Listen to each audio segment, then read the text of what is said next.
Estonia one hi Japanami nge scientist Ralina an siam chwa ania tunami hi marine collagen peptide ania vitamin C vitamin E biotin copper le zinc manga siam ania collagen chatna te chu kan che cheu to ome cho e khamdar kar khat nuwa scoop khat tuisi ka intur ania kan e changa kar khatna alang ngal ani tunami hi everyday one ania hi calcium ang maya soi thei ania taksata na supplement chatin reng omkhom na ani bok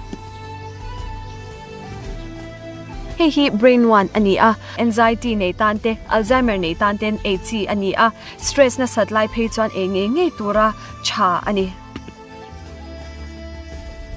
hi lungs fuel ania chuablam chalau thoha nei te ta na damdoi chatak ani tin heng mai ba ka hian damdoi chi shang Estonia wana hianin leithein a oma leidu kan omani chuan D3 business enterprise ramhlun norta te engtiklai po in kalchia na zofia theireng ani e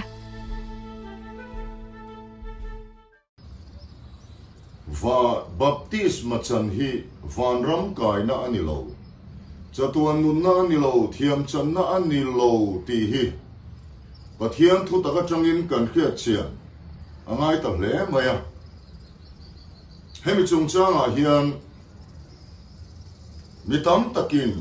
bola rong bol na le peter rong bol na hi kan khia thang thiam lova chuan kan buai thi nai dirko bola rong bol na chuanin ama bola ngei na asoi chu Krista chuan baptist turin mitir silo atiani peter rong bol na ero chu juda te ne na rong bol ni awangin juda mi te ta na tirko ania bola chu gentle te ta na tirko ni tura pathian bel ru atania hemi khiar thiam lo na awang hian baptisma chung cha hian kan buai mai ni hei fia ta kan khiat chian apoi mo to tak zet ni tun huna hian chuan kan rong bol na kan camping a kan crusade kan va vel na hemi chung cha hian mi tam tak an boi ti ka hria soi fia hi pathian thu taka thangin a hun ta le maya chuan bola rong bol na le peter rong bol na hi fia takin kan khia thiam angai ni timothy ne tir go bola le ka thona khan panhina bung ni cha som panga thu tak thu chu fel taka trendik thiam turani kha thong bulama asia dana ni ya pathian thu tak thu fel ta kan trendik thiam lo wanga kan buai na ya tam em mai ni chuan pola rong bol na le peter rong bol na kan khiar thiam lo awangin baptisma chung sang kan buai thina ni peter rong bol na chuanin juda te tirko ni tura pathian bel ro ta ni awangin juda mi na chuan kheng bet ro ati sen mo chu kan chunga omro se ti ana ro la wangin kheng bet ro anti am minga baptisma tuya an chan lo chuan voinia zentel ten daireka isu krista thin lunga kan rina ka kan tran chia kharau thiang lim kan chan ang hi an chang theilova chuan kharau thiang lim an don na turatan le an chan na turatan kheng bet ro an tiang mingin isu mingai baptisma an chan na tulan iso kani zentel te tan ni ve reng lo ti hi kan khiar thiam lo wang hian kan buai thin ani nikum ma in debate na chung chang a po hian khan hemi khiar thiam lo na awanga buai na kha omani ti hi ka lo muwa chuan hei hi chu soi fia nge la tu la ni hi ti ka thin lunga om na rei to a chuan lal pa thane ngai na in pathian thu tak chatuana nun na le thiam chan na hi lali suarin na awang chawan nei ani ti hi unau teu kan khia thiam anga yani chuan tu nu na hianin mani ngai dan sa huai thing von kat bible in ngat lo kan ne ro chuan kan pom chuang lo wanga ma se pathian thuina asoi dan anga piang pom thei tur kan in ngai ko ma ne ro chuan Yesu Krista thin lunga rin na le ka atan na hi thiam chan na ni ti bible pum pui sir tir na ani ti hi kan pom thei nge yang a chia lo rong bol tu thing lo tak kan ni na ngin pathian thu lo anga pathian thu soi ka ngam lo ani ti hi kan soi du ani bola rong bol na ve thung ro chuan zentel te tir ko ni tura pathian bel ro ta ni wangin baptisma chang zel turin Isua minga baptisma chang zel turin arong bol na khan chan chin thar ki lo re chuwang chuanin Krista chuan baptist turin mi tir si lo korin thon khan bung khat chang som le pastoria atiani chutia korin khuwa khanin mi tam tak korin mi te khan baptisma achan tir lo wangin lom thu kha so hialani kha kan cher he nge hetiang hian soini korin thon khan bung khata khanin chang som palia Chris Pale gaya lo chu inzinga mi tu ma ka baptist lo chewa wangin pathian ne na lom thu ka soi thi na ni pathian ne na lom thu soi na chan chu mi a baptist tam lo wangin mo Chris Pate gaya te chaw a baptist wan lom thu soi he ta chaw so paruka chuan Stephen chung te ro chu a baptist thu soi le a chu wangin mi tam tak a baptist lo wangin lom thu soi ni baptist ma chan hi van ram kai na emo thiam chan na emo ni sela mi tam tak a baptist lo wanga lom thu soi ngot na tur chan hi a om lo reng ka unau du takte baptist ma chan hi van ram kai na ngai tu teu in hongin ngai khaula pathiam thu tak khe thiam turin in kharau mi chulal pantivar ro se hemi chung changa ngai dam le doctrine an lo wanga interet khana mo kanin pum khat thelo na te poi em mai ni chuwang chuan trinity pom lo na wang te Isu minga pillow chu mei dil an kadona rin na wang te a chanchin thalai pui khen be thu Krista a rin na mai thiam chan na in pum khat thei ni mai kanin pum khat thei lo te hi a fei om lu tuka tunula hianin pathian thu cha puang tuna a ko dik tak ten hi kan puan suwa angai ta ani ti hi hoisen takin pathian thu thangin kan soi du ani chuwang chuan Zentel te chuan FSC bung khata po kan hua Isua Krista rin rualin karau thialim kan sangani Juda te ro chuan kheng ber ro an tiam minga tuya baptisma an chang lo chuan direct karau thialim an chang theilova karau thialim chan na le don na atan baptisma an sangani ti kha achiang em mai ni pathian thu trangin chuwangin rin na va khoi na chan da miniti te aringa pian thiam chan na ti khongai na chau rin na chau ti pathian thuina asoi hi tiro da thil ti bom ni chang som thum le parian manga thia turani lo ti hi kan khia da poi mai mani chuan kan khia tur poi mo le em chui hi ni ko unau du tak teu khongai takin in hongin nga kha ila kan khia thiam me na kan khia thiam le tur chui hi ni tiro thil ti a hianin mun lia thil poi mo tak mai kan muwa thilin anglo karau thiang lim an chanda na thilin anglo kan muani hei kan khia chian ngai mo tiro thil ti bung ni a chuanin Peter rong bol na chuan Juda ten kheng ber ro an tiang hinga tuya baptist sima mo an sim masa ti chuan tuya baptisma an changa ti chuan karau thiang man dom kha Juda te a chuan ani Zentel te a chuan ni ta reng lo Iphua chopani min tilui tlan mai the ka unau thren khat baptisma thiam channa anga ka te chon phua chopani lo kha lo nga ka zero tiro ta thil ti bungria ta ve thung chuan samari rama har na kan hmuni ka ta khan sim na ma sa to lo he te kan khia da poimo sual sim ma sa ka pian tharani lo nang le ke hi sual tur fan sual to ni na sual nei kan ni ya he ni na sual ngei mai original sina hi Kren mun kan tlang puila tur chan chuania he kren mun kan tlang puila tur chan tak kan suala hi sual nei lo isu na pura crossa khen be no ma atisa na chuaka chuta chuan chatuana tan palu ngoya chumi chu thin lunga ringa ka atlan tu piang ta chu mi piang tharan ni mo chu bible sir tir na ni samari rama har na chuan ansim masalo tuya baptisma chang masalo bungria ta khan lo chero pathian thuani bible pathian tu tak ngai dan tel lo mo ngai dan bung thum chang ni lo om lo te bung thum chang ni lo om nge pathian thu takina soen bung ria ta chuan baptism chang masatolo ansim masatolo oh nang le ke na kan sim thelo ni na sual lali so kristana pura crossa ken be ani awanga atisem chuka chatuna ta na palung oina min anrin na maya thiaman chan thu kan muta chuwangin bungria ta chuan an sim masalova o sim na chu poimo the me mai o ring tu nu na pathian fa ni na kan chan nu sim zel tu rani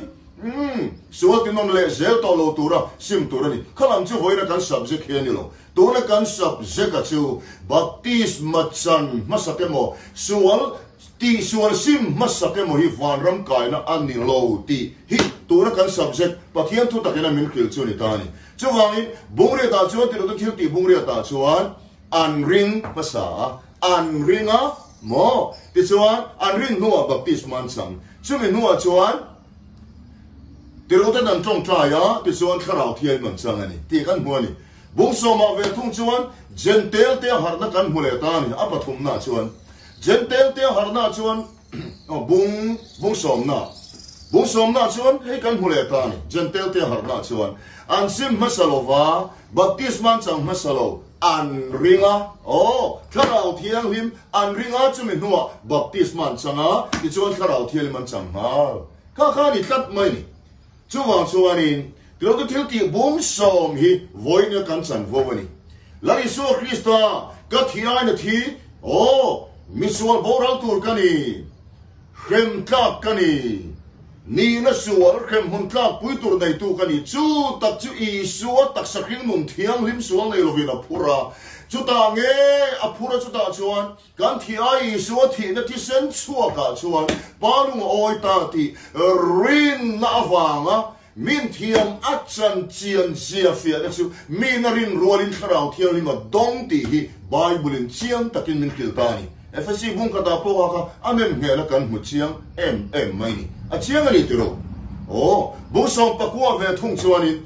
zona zir tir te a pian tharna harna kan mu le ta ni chuta ve thung chuan nge ni kan hu kan ti chuan an ring baptisman chang masalo an sim masalo an ring no chuan baptisma non an ni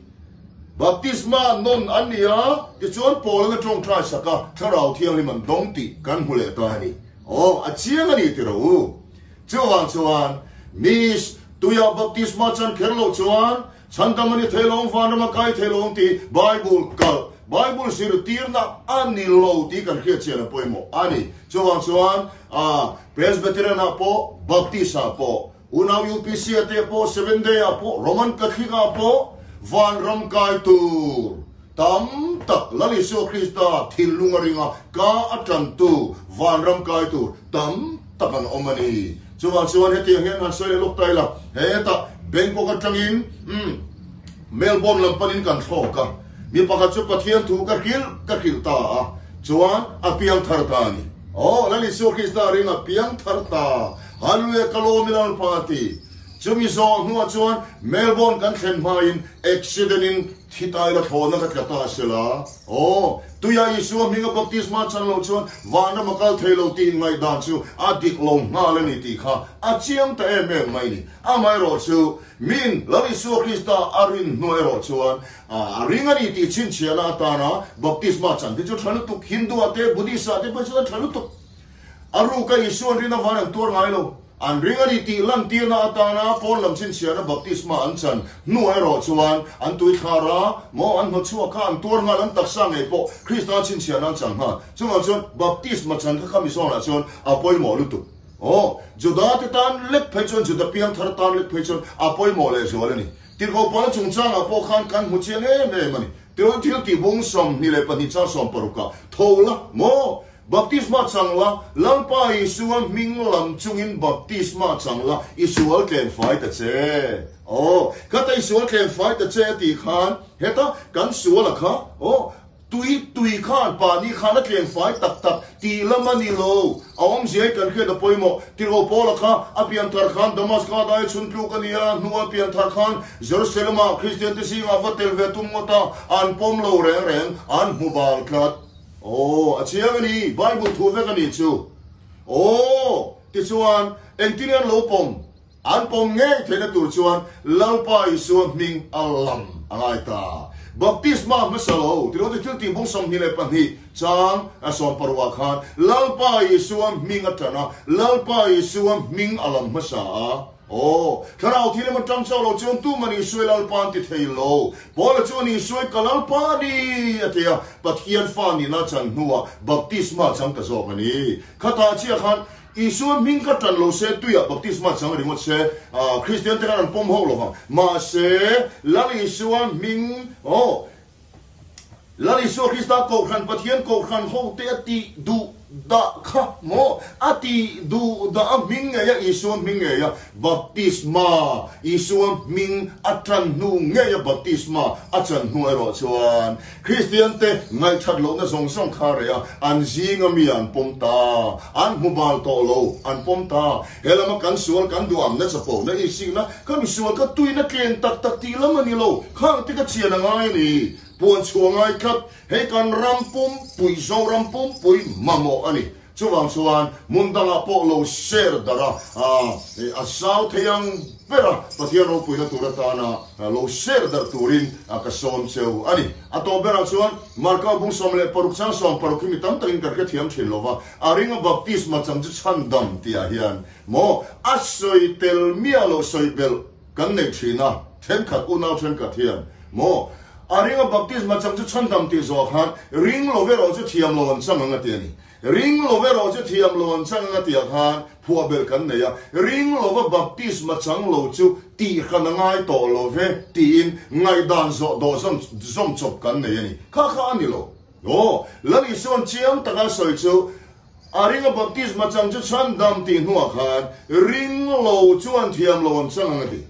ring lo na ka thiam lo chan nan ato baptisma chan hi thiam chan na ni se chuti khopa poi mo van ram kal na le kal lo na krem hun tlaw na le khatiang khani van ram kal na ni se chuan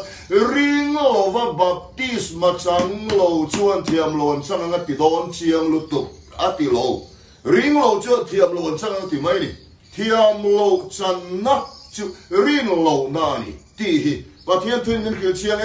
me mani Thitur kaniya, pathianang sumutang ho suato kaniya, ni na sual nei kaniya, thingenge tur kani, ma se kani na sual chu, lali suana puravangin, kay mani min khemai suar khem toa, chuda chuan palung oi to ni ti, min thin lungarina, katana, Isu Krista chu kalang pale ka sandam tuani yati chia khat, mi piang tharaniya, tharau thile madong hal. Ring tuani chin siana tana baptisma chante chu ring lo mi ate phechon apoi mo lu tuka oh ring tuan ni ti ataka tar lan na mo chuwa chuan ring lo mi te chon apoi mo chuwa in kan khia tur poi mo em mai chu ring na hi khongai na chau ring na chau hi thiam chan na le van kai na ani ti hi ani a ring tu pathian fa kan ni ton hnuai ro chuan Asual simte ring tu nun dik thiang lim na zong te poi mo chumi ko ma chuan pathian khoi na zara ke po chung lam thiang lim na ba ka bon lam thiang lim na zong te min chan tir chowa pathian khoi na wangi chu ring tu na chuan a poi mo ve to thungani ti hi kan kia chian ngai ni chuwang chuan thiam lo chan na turin Isu rin lo to ke thiam chan na hi thuai ma sake mo kan ti sual sim masake mola manilo mo sim na ti te thoi de chu pian thar na ra zo khani pian thar na ni lo pian thar na chu lani so Krista lo don mai hiani khongai na thil thon pe rin na lo don mai hiani lani so Krista thin lungari nga ka na piang chu kan va in khoyami po UPC 7-day Roman Catholic baptism po Methodist khoi Presbyterian khoyami po lani so Krista ringa anun tak nei tu zong te hi khothiang lim Jerusalem thara lutur kan ni ti hi kan khia chian apoi mo ngani chumi zona chuan kan va in pum khat thayani ti hi i khia chiam ang lalpar thumar som ro se